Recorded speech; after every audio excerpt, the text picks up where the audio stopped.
Good morning, and many thanks for allowing me to be part of your Sunday morning this morning.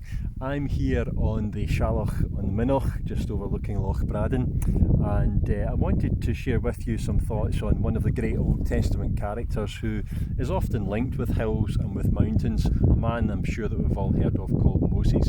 I'm going right to the end of his journey, to the end of his life, a journey that is really a spiritual journey. And oftentimes, maybe kind of flippantly, we speak about our lives as being journeys, from one place to another. And that's true, of course, of us all. But for Moses, his journey was a spiritual journey. A spiritual journey because he learned lessons during his journey of life. Not everybody does learn lessons. A spiritual journey because he was changed by those lessons. And sadly, not everybody is changed by the lessons they learn in life.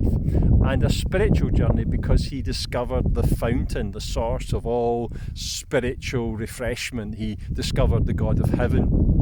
And of course, it is in the mountaintop that we find that, isn't it? Right round this hill here of the Shalloch, there are dozens of lochs, but they all flow, all the waters all flow down the hills into those lochs, and it is from the mountaintop that those refreshing waters are supplied. And Moses, in his spiritual journey, ends it here on the mountaintop, Mount Nebo, the source of refreshment being found, of course, in God. Well, in Deuteronomy 34, it says, "And Moses went up from the plains of Moab unto the mountain of Nebo to the top of Pisgah that is over against Jericho. And the Lord showed him all the land of Gilead unto Dan, and all Naphtali, and the land of Ephraim and Manasseh, and the south, and the plain of the valley of Jericho, the city of palm trees unto Zoar. So Moses, the servant of the Lord, died there in the land of Moab, according to the word of the Lord." Moses had come a long way. You might remember that at the beginning of the life of Moses, you found him floating on a basket in the valley of the River Nile. But here at the end of his life, what an improvement. He's come from floating on the basket in the valley up to the mountaintop. You might remember too that he began his life as a slave, but what an improvement too as you get to the end of his life. He's now the saviour. He's saved 3-4 million people from slavery out and brought them out of Egypt towards the promised land. And you might remember too that at the beginning of his life he was a prince, the son of Pharaoh's daughter. You say, well, that'll be hard to improve on, really, wouldn't it? Well, he does actually improve on it, because here at the end of Deuteronomy he's described as the servant of God. There is a massive improvement than anything that man could give. So he's come a long way in that spiritual journey. His life has been a life of lessons, a life in which he has constantly encountered God, and God has taught him things. God has taught him all about his sin. He was the man, you remember, that received the 10 Commandments on Mount Sinai, and it was absolutely clear in those commandments just how far we are from God. God was clear always with Moses that it was not simply a case of just a little bit of dusting and improving and just a little bit of education that would sort him out. It wasn't a try-harder issue, but rather man was broken and fallen and far from God, and Moses discovered that and learned the seriousness of his sin. And then, of course, Moses also learned about the all-sufficiency of God, that the God of heaven was a God that he could depend upon, a God that would give bread from heaven, manna and water from the rocks, and he learned that for 40 years in the wilderness.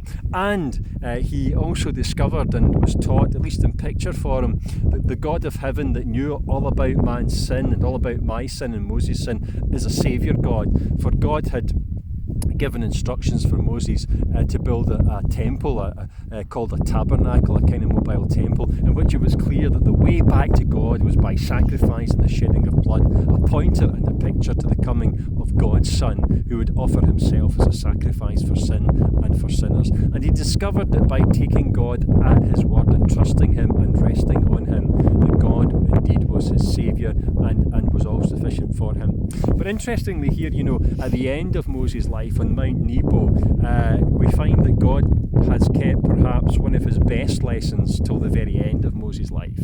Moses was not to go into the promised land, but God would take him up this mountain and show him all of the land that the nation of Israel were about to inherit, a land that would flow with milk and honey.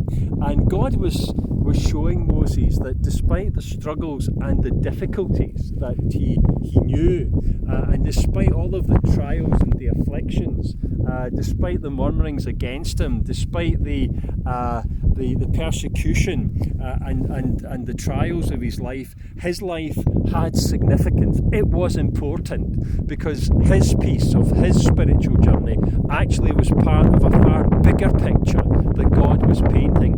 His spiritual journey was part of a spiritual journey that affected the lives of millions, and God was using him, and he was an essential part of that. And as he looked out at everything that God was going to give his people, he saw that he was such an important part of that jigsaw puzzle.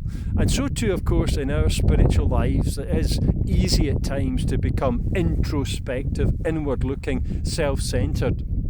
But God has us, if we're willing to be used by him, he has us as useful individuals, as part and parcel of a mighty jigsaw puzzle and plan that he has set out. And Moses was given the joy and the privilege of seeing that his life mattered, his struggles were important, his sorrows, his tears, his pain, his problems, they all were important because they were leading millions into the promised land. What a tremendous joy. It is, of course, too, there in the end of Moses' life that, God takes time. God takes time with Moses just to show him that.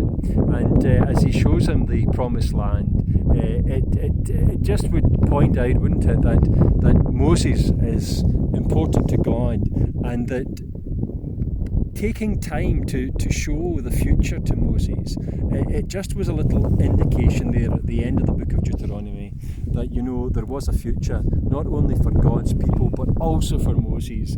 God regarded the life of Moses as important and the death of Moses as important. And Moses, in fact, not only would die at the end of Deuteronomy, but there was a glorious and eternal future for him. Thanks very much for being with me this morning. I do trust that God richly blesses you, and I do trust that you too would come to know the same Saviour as Moses knew in the person of Jesus Christ. Many thanks.